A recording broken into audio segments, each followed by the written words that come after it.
Cinema hall presents Rocky. मुझे विश्वास है आप ये कहानी पहले किसी चैनल या चैनल्स पर सुन चुके हैं। बहुत फेमस कहानी है, लेकिन इसका जो वर्जन मैं आज आपको सुनाने जा रहा हूँ मुमकिन है पहले आपने ना सुना हो।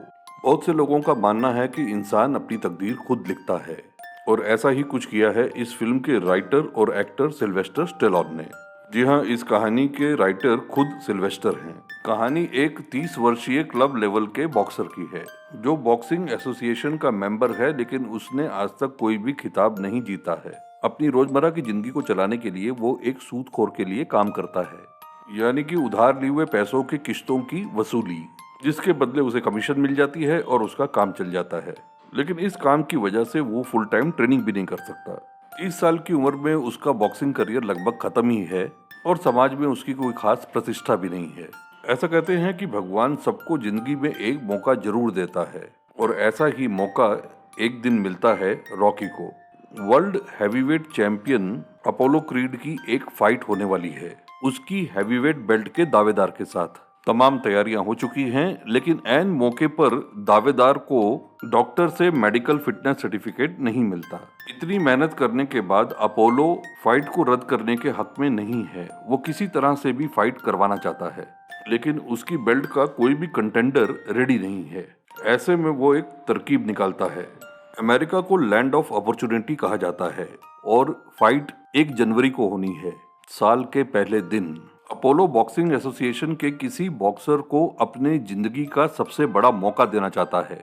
वो ये अच्छी तरह से जानता है कि कोई भी ऐरा गहरा ऐसे ही उठ के वर्ल्ड हैवीवेट चैंपियन को हरा नहीं सकता, और अपनी इस भगवान बनने की इच्छा में वो बॉक्सिंग एसोसिएशन की डायरेक्टरी से एक नाम उठाता है, इटालियन स्टैलन, यानी कि रॉकी बल्बोआ।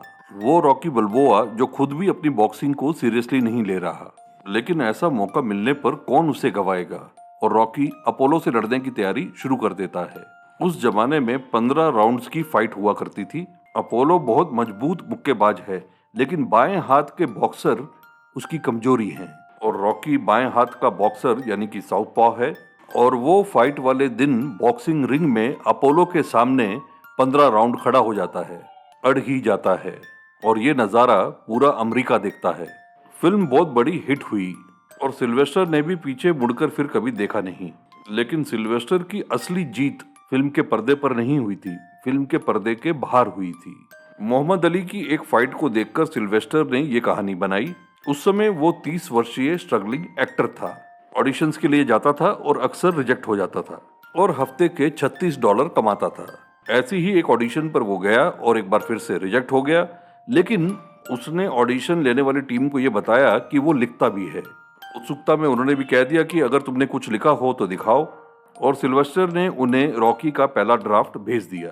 स्टूडियो को स्क्रिप्ट अच्छी लगी, और उन्होंने बेरोजगार एक्टर सिल्वेस्टर को $3.5 लाख का ऑफर दिया स्क्रिप्ट के लिए। यानी कि स्क्रिप्ट में जो बॉक्सर रॉकी था, उसकी तरह सिल्वेस्टर को भी भगवान ने जिंदगी में एक बड़ा मौका दिया।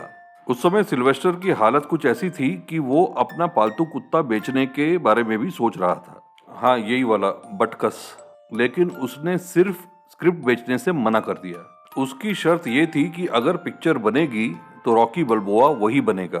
स्टूडियो ने उसकी ये शर्त मान ली, स्क्रिप्ट के $3.5 लाख के बदले, यानी कि सिल्वेस्टर को अब राइटिंग का कोई पैसा नहीं मिलेगा। फिल्म उसके साथ बनने जा रही थी। सिल्वेस्टर के लिए ये बड़ी बात थी, और उसने स्टूडियो की ये शर्त मान ली, और इस तरह एक कंगाल एक्टर ने अपनी तकदीर अपने हाथों से लिख दी।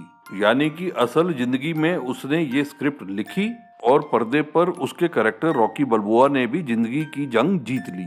सिल्वेस्टर स्टेलोन और चार्ल्स चैपलिन यानी कि चार्ली चैपलिन सिर्फ 2 ऐसे कलाकार हैं जिनकी लिखी हुई स्क्रिप्ट और उस स्क्रिप्ट में उनका रोल बतौर एक्टर दोनों ही एकेडमी अवार्ड के लिए नॉमिनेट हुए हों, ऑस्कर्स के लिए। चार्ली चैपलिन को यह सौभाग्य द ग्रेट डिक्टेटर के लिए प्राप्त हुआ था। शायद आपने नोटिस किया हो, काफ़ी समय बाद ये वीडियो आ रहा है। कुछ पर्सनल कारणों की वजह से वीडियो आ नहीं रहे थे, लेकिन अब रेगुलर बेस पर आएंगे। आपके प्रोत्साहन के लिए बहुत बहुत धन्यवाद। अगर आपने हमारे चैनल को अब तक सब्सक्राइब नहीं किया है तो ज़रूर करें, और आने वाले वीडियोस की नोटिफिकेशन के लिए बेल आइकन को दबाएं।